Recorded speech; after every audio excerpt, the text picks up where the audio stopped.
Bueno, llegamos a la parte 2 de esta clase. Retomemos parte de lo que ya habíamos visto. Datos visuales, ¿no? Los datos visuales son observaciones que se generan para la comprensión de un fenómeno, el uso de una teoría o la resolución de una pregunta. Y se utilizan dos técnicas principales de recolección de datos, que son la observación o fotografía en terreno. Ahí podemos ver una observación de un etnografista que está compartiendo unos instrumentos con una tribu, está haciendo parte de un ritual, y entonces esta fotografía aporta información relevante para una teoría o una técnica en particular. La observación es una forma sistemática y metódica de generar conocimiento científico a partir de la comprensión del fenómeno que se requiere estudiar. Requiere estar orientada por un objetivo terminal y organizador. Es decir, uno puede mirar muchas cosas, pero observar sistemáticamente es difícil si es que no se tiene un objetivo que organice lo que vamos a observar. Se dispone de antemano el campo a estudiar y aspectos de conducta en estudio. Es decir, uno no puede ir a mirar la nada si no tiene previamente consignado qué aspectos del fenómeno quiere observar. Eso es cuando tenemos más claros los objetivos del estudio, pero cuando no hay objetivos tan claros, la verdad es que uno propone una observación etnográfica de tipo abierta, y en ese sentido uno está atento a todo lo que pasa hasta que de alguna manera pasa a ser parte de la cultura en la cual está observando o el fenómeno que quiere mirar. Básicamente la observación sirve para tener una visión global del modo de vida de una unidad social por un periodo de tiempo determinado, porque uno como ente social observando a otros, eso es una dinámica que no se puede sostener mucho tiempo, pero sí permite durante largos periodos de tiempo empezar a generar o advertir patrones que chocan o que nos permiten advertir cómo viven las personas, ¿no? Como podría ser conocer aspectos mucho más profundos del día cotidiano que una encuesta o que una toma de sangre o un parámetro bioquímico no son capaces de revelar. Entonces, si uno quisiera estudiar a fondo, por ejemplo, los hábitos alimentarios, los patrones alimentarios de las personas, en qué momento se hacen, cuándo se hacen, antes de qué y por qué y todo esto, quizás uno tendría que ir a vivir con estas personas en sus casas, porque el solo recuerdo tiene problemas. Es decir, nos olvidamos de cosas que hacemos, pero al mismo tiempo sabemos que la gente responde por deseabilidad social, es decir, responde lo que cree que le están preguntando o lo que es deseable responder, más que realmente lo que está ocurriendo. Entonces, este tipo de métodos son interesantes desde ese punto de vista. La observación tiene un valor teórico importante. El análisis por observación enriquece las teorías ya existentes. Es económica y se puede producir en contextos reales, cosa que los laboratorios no son capaces de reproducir, cosas que las encuestas no son capaces de observar. El problema de la observación es que uno tiene que controlarlo con observaciones que estén estructuradas y que estén de alguna manera censadas por otras personas, porque uno puede proyectar en lo que ve aquellas cosas que uno cree, y por otro lado uno puede generar cierto grado de confusión entre lo que registró efectivamente y lo que interpretó. Para observar uno necesita experiencia, necesita ser muy sistemático en la observación y el registro. Debe comprender el objeto de estudio, es decir, saber qué es lo que estábamos observando, qué es lo que queremos observar. Y por otro lado, entender que pueden existir niveles de interferencia, que hay momentos del día donde vamos a tener ciertos problemas y por lo tanto hay que tratar de controlar. Como observar una situación alimentaria cuando uno tiene hambre, por ejemplo, uno tiene que controlarlo previamente. Si es que uno va a ir a mirar comedores de una población o ollas comunes y uno no ha almorzado o uno, digamos, no controla esos aspectos, puede ser un elemento problemático. Hay distintos tipos de observación, ¿no? Desde el nivel de estructuración podemos tener observaciones que son no estructuradas o estandarizadas hasta el nivel máximo. De acuerdo al nivel de participación del investigador, uno puede participar del fenómeno o no. Por ejemplo, si yo voy a ser un observador del tipo de baile que se produce en Chiloé cuando hay ferias costumbristas y me invitan a bailar, tengo que definir previamente si es que voy a participar de eso y voy a hacer mis notas posteriormente. De acuerdo al número de observadores, podemos tener una observación que sea individual o colectiva, de acuerdo al contexto de observación, si es de laboratorio o natural, y de acuerdo al tipo de registro de información, registros que pueden ser sistemáticos o no sistemáticos. Bueno, también otras formas que pueden ser una forma de registro, pueden ser las fotografías, ¿no? Con esto yo puedo generar documentos eh, que requiere posteriormente una interpretación, ¿no? Y que requiere confianza entre el investigador y la comunidad. Es decir, si yo voy a un lugar y no pido permiso para sacar fotografía, y esa fotografía la gente no sabe que le están filmando, podría ser un problema, podría ser problemático, ¿no? Las imágenes plasman una puesta en escena. Se usan para análisis históricos, actuales, para prácticas, formas discursivas de vivir en sociedad, etc. Es problemático usarlo si no tenemos una teoría o un método que articule posteriormente un análisis. Entonces debe contar con un modelo de ficha para análisis. O sea, la fotografía yo tengo que organizarla, clasificarla, tengo que, tengo que datar su uso para poder usarlo posteriormente en la investigación. Aquí tenemos algunos tipos de observación etnográfica que fueron registradas con fotografía. Uno por el caso de Levi Strauss, que es un antropólogo, y aquí imágenes de Argelia, prácticas de vida cotidiana, por un sociólogo. Vamos a los datos verbales ahora. ¿Qué son los datos verbales? Los datos verbales son anotaciones, son escritos. Se producen por la expresión discursiva de parte de la audiencia y las comunidades. Esto da origen a análisis que se llaman usualmente análisis de contenido, análisis temático, o también pueden dar origen a análisis de discurso, por ejemplo, cómo se usó el lenguaje, cómo se comunican creencias, cómo se interactúa en situaciones de índole social. Las formas más importantes de obtener datos verbales son las entrevistas y las encuestas. Las entrevistas son un relato de un suceso o acontecimiento narrado por la persona que lo ha experimentado. Revela cómo los actores sociales reproducen o producen e interpretan lo que dicen o hacen. Permite estudiar los modos en que conscientemente o no los actores sociales utilizan sus conocimientos para reconocer, producir o interpretar las acciones y estructuras sociales. En cambio, las encuestas son entrevistas con un gran número de personas usando un cuestionario.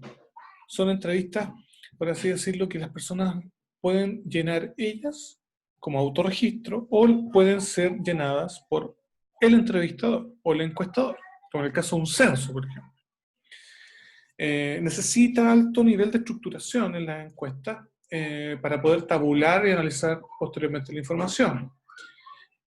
Recopila información específica y las personas seleccionadas generalmente son por un muestreo representativo que puede ser aleatorio o podría ser no aleatorio.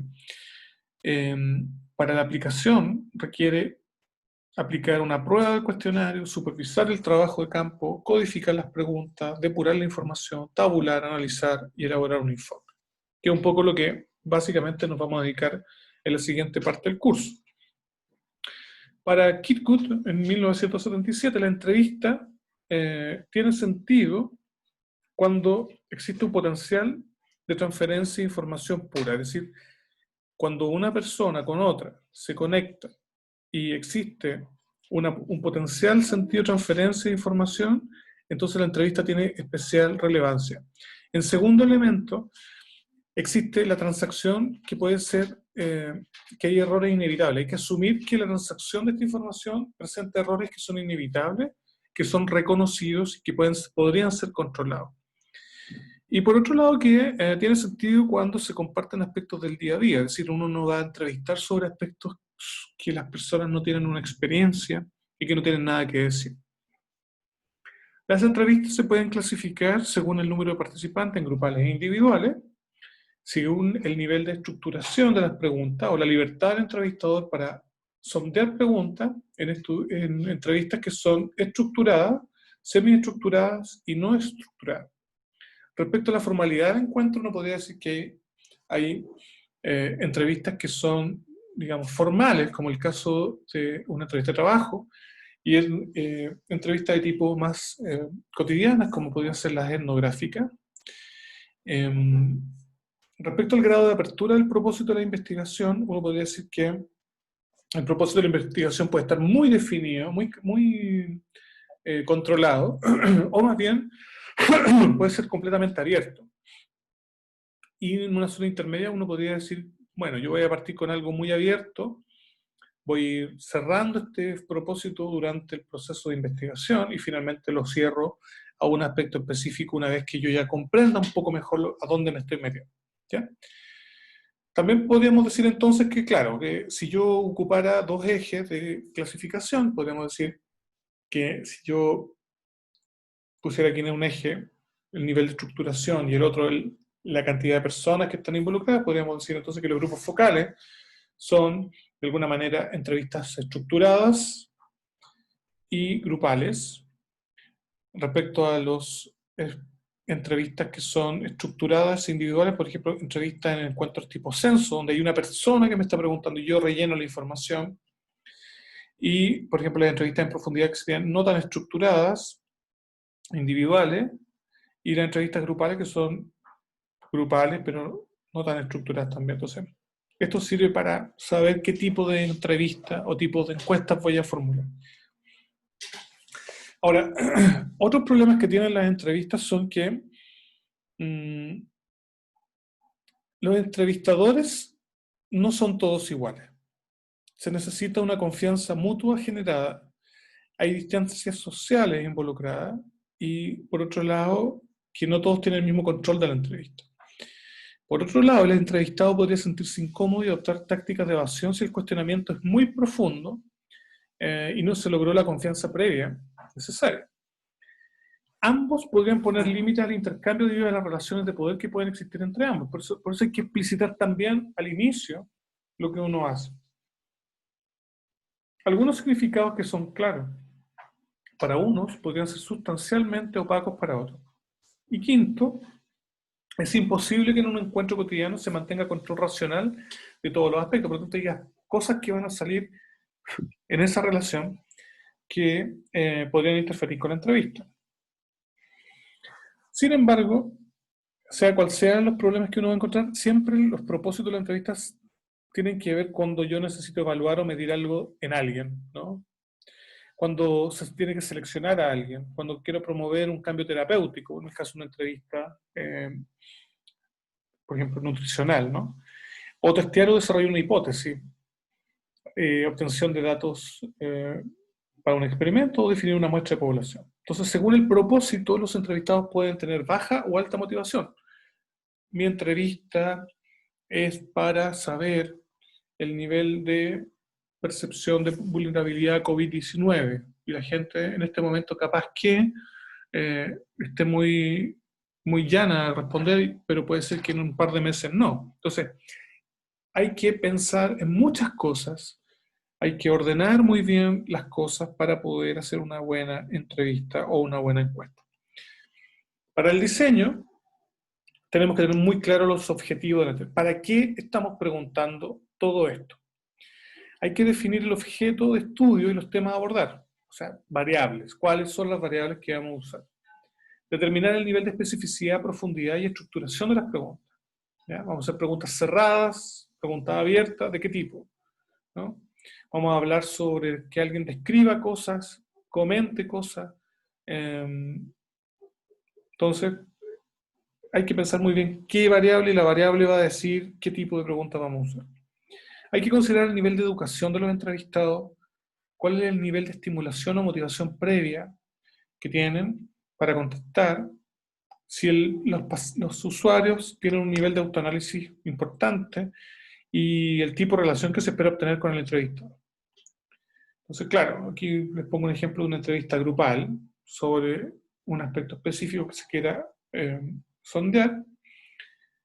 Y los entrevistas grupales, un tipo, son los grupos focales. Y aquí en este caso hay un moderador que guía una discusión en un grupo pequeño de 6 a 8 personas, que en un contexto similar al habitual, en torno a unas características y dimensiones de un tema propuesto. ¿Ya? ¿Se acuerdan que yo les dije en la clase anterior, en la parte 1, que en este caso es muy importante saber qué categorías o dimensiones de un tema son relevantes para iniciar un diálogo o una entrevista? Entonces, basado en esto, se extrae información y esa información va a servir para los objetivos de la investigación que nos propusimos. En el caso del moderador, es un miembro del equipo de investigación con conocimientos en la guía de grupos y su dinámica. Y la entrevista es básicamente semiestructurada, es decir, hay un conjunto de preguntas, pero probablemente la discusión salte a otro tema y enriquezca la discusión del tema abordado, aunque uno no lo haya previsto. Por lo tanto, un grupo focal demasiado estructurado probablemente no sirva muy bien para los propósitos del estudio. Los grupos focales son adecuados como fuente básica de datos, como medio de profundización en el análisis. Y durante el desarrollo de un proyecto, los grupos focales permiten identificar problemas, plantear un conjunto de metas, formas de implementación, de monitorear o de pasos, digamos, cómo hacer ciertas cosas. Aquí les muestro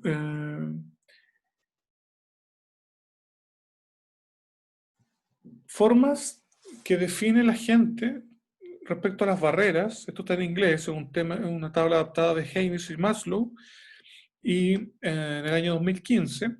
Y por ejemplo, a partir de los datos verbales, ellos definen cómo las personas plantean la barrera del costo. Por ejemplo, aquí, el costo de la fruta y las verduras frescas es una barrera.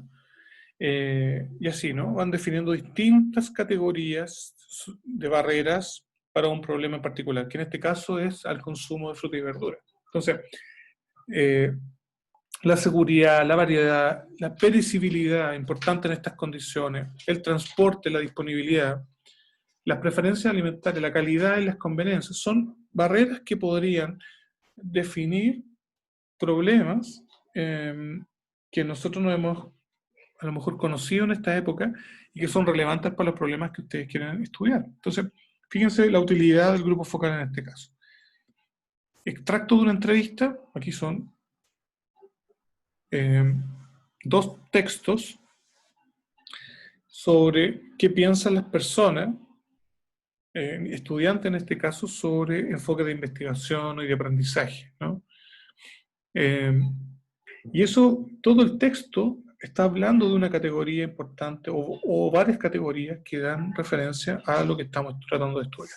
Entonces, ojo con eso. Y lo más importante de todo es que ustedes revisen sus objetivos del proyecto, de la campaña, y analicen la naturaleza de las variables que están involucradas o de los aspectos que están involucrados. Pueden ser cuantitativos o cualitativos, y podremos obtener algunos datos de fuentes secundarias o de fuentes primarias. Primario significa que son las personas de la audiencia objetivo directamente que te dan información. Secundario quiere decir que alguien ya hizo un estudio o alguien ya hizo una encuesta o hizo un informe y tú tienes datos desde ahí, pero puede ser hecho en otro año, en otras circunstancias. Entonces, como para graficar, uno podría decir, claro, los datos primarios yo los podría obtener de observación, participante o no, de grupos focales o entrevistas grupales, en forma individuales, fotografía o video o en encuesta. Y pueden ser cuantitativos también, con encuestas de distinto tipo, que pueden ser grupales, individuales o mediciones con otro tipo de instrumentales. Y secundarios, por ejemplo, bancos de datos de estudios con bases públicas. Alguien hizo un estudio, dejó su base de datos y alguien analiza ahí.